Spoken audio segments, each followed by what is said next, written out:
Setan ingin merusak keluarga. Setan gak ingin merusak gereja, karena sudah dirusak dari dulu. Tapi keluarga yang dihancurkan.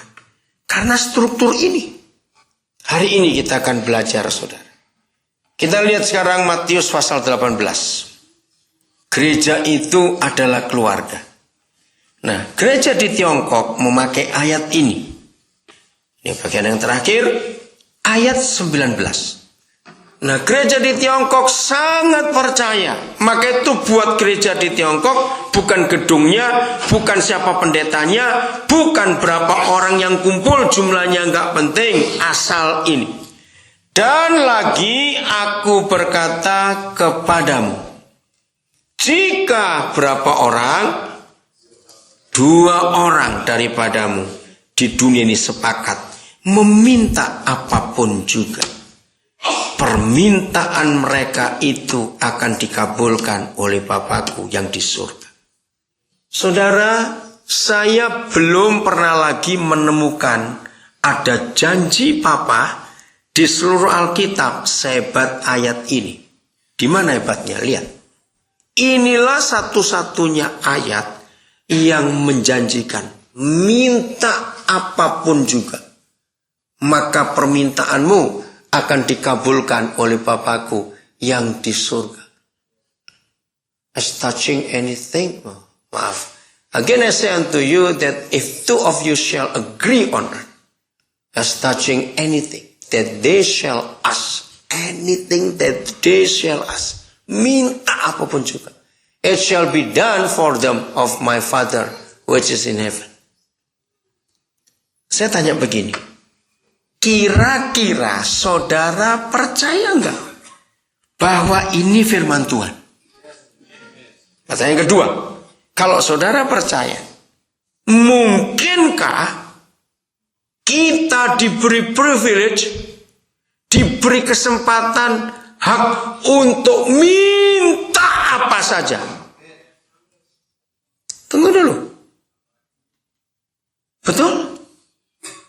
Berarti bisa minta gajah 4 dong. Bisa minta pesawat 3, pesawat terbang, airplane. Nggak mungkin. Betul tidak? Minta apapun juga. Masalahnya bukan apa permintaan kita. Masalahnya hanya 2 orang yang boleh minta ini. Dengar baik-baik. Betul tidak? Enggak semua orang. Hanya 2 orang. Itu pun tidak asal 2 orang. Tapi 2 orang yang make agreement. Agree on earth. Yang sepakat. Kalau saudara baca banyak terjemahan yang lain, akan ketemu kata sepakat. Itu artinya make a covenant. Sekarang pertanyaannya, siapa 2 orang di bumi ini yang boleh make covenant? Suami istri. Jadi ayat ini untuk suami istri yang sehati, yang sepakat, yang sudah kawin akan tahu. Dalam hubungan kita suami istri, yang membuat kita sering tidak sepakat, hal besar atau hal kecil? Ya, yang lain jawab, jangan pura-pura nggak tahu. Ya, hal kecil atau hal besar? Kecil. Kita nggak pernah ribut karena atap runtuh, nggak, saudara.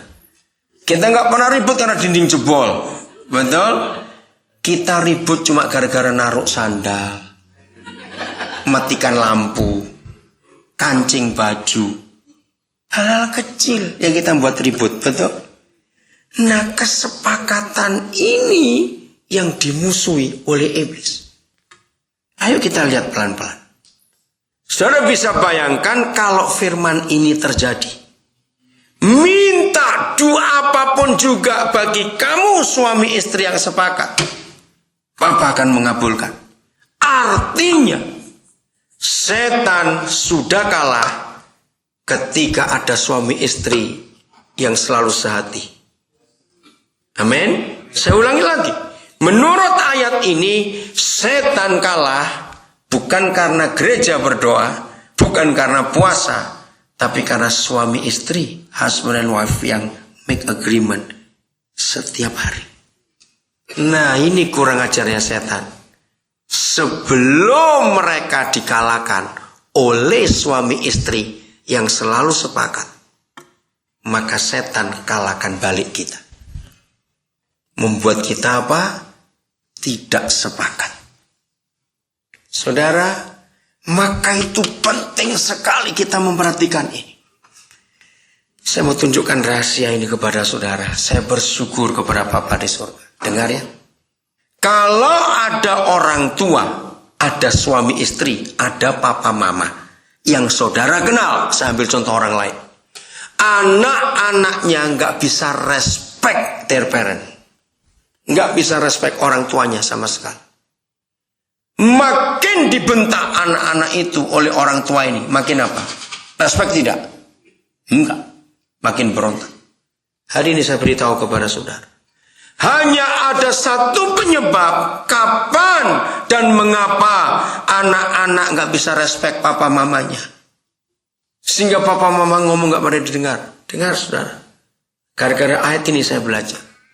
Ketika papa mama menjadi pemain sandiwara, munafik, anak-anak itu nggak akan nurut dan dengar papa mamanya.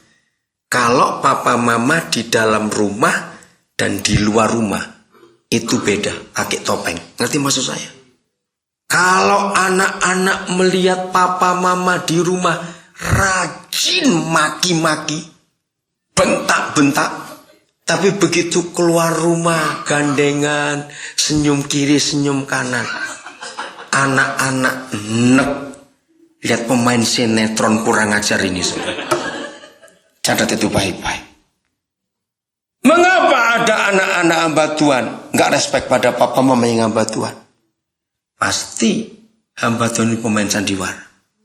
Waktu di mimbar dan di rumah beda.